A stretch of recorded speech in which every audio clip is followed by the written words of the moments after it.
এই মুহূর্তে ঢাকার বিভাগীয় কমিশনার ও রিটার্নিং অফিসার শরফুদ্দিন আহমদ চৌধুরী সেগুনবাগিচার কার্যালয়ে জাতীয় সংসদ নির্বাচন নিয়ে ব্রিফিং করছেন। আমরা সরাসরি চলে যাচ্ছি সেখানে।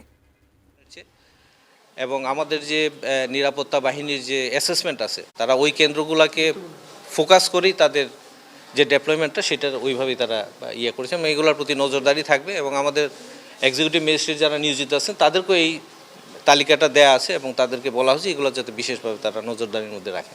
এবারে নির্বাচনের প্রায় 6 লক্ষ আনসার সদস্য নিযুক্ত করা হয়েছে। আমরা ঢাকার বেশ কয়েকটি আসনে ঘুরেছি এবং বেশিরভাগ ব্যক্তির সঙ্গে কথা বলছি, তারা 1 বছর আগে 10 দিনের মাত্র একটা ট্রেনিং পেয়েছে।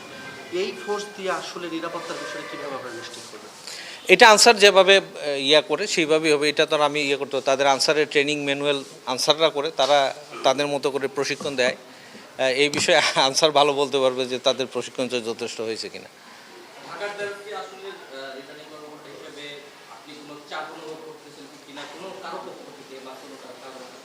মোটেই না, মোটেই না। এটা আমি বরং যারা ঢাকার 13টা আসনের প্রতিদ্বন্দ্বী প্রার্থী যারা আছেন আমি তাদেরকে বিশেষভাবে ধন্যবাদ দিই এই কারণে আমরা যখনই তাদের কাছে যে বিশেষ সহযোগিতা চেয়ে তারা কিন্তু আমাদের কোঅপারেট করেছেন। অনেক ক্ষেত্রে যেহেতু দীর্ঘদিন পরে আসলে একটা প্রতিদ্বন্দ্বিতাপূর্ণ নির্বাচন হচ্ছে, অনেকের আচরণবিধিতে প্রথম দিকে আন্ডারস্ট্যান্ডিংয়ের একটু ছিল, তারা হয়তো ভেবেছেন এইভাবে হবে, কিন্তু আমরা যখনই নক করেছি যে না এটা তো এইভাবে না, এটা ওইভাবে হবে, তারা কিন্তু মেনে নিয়েছে। আমি এখন পর্যন্ত প্রার্থীদের দিক থেকে এমন কোনো চাপ অনুভব করি নাই যে আপনারা কেন এটা আমাদেরকে বলছেন ভাইয়া। আমি তাদের প্রতি খুবই কৃতজ্ঞ যে তারা আমাদের শতভাগ সাপোর্ট করেছে।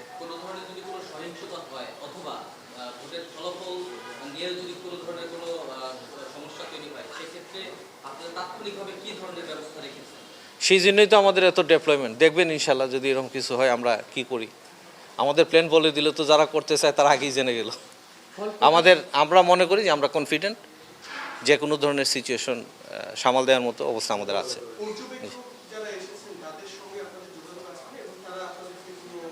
পর্যবেক্ষকরা তাদের জন্য একটা গাইডলাইন আছে, তারা সেটা মেনেই কাজ করছেন।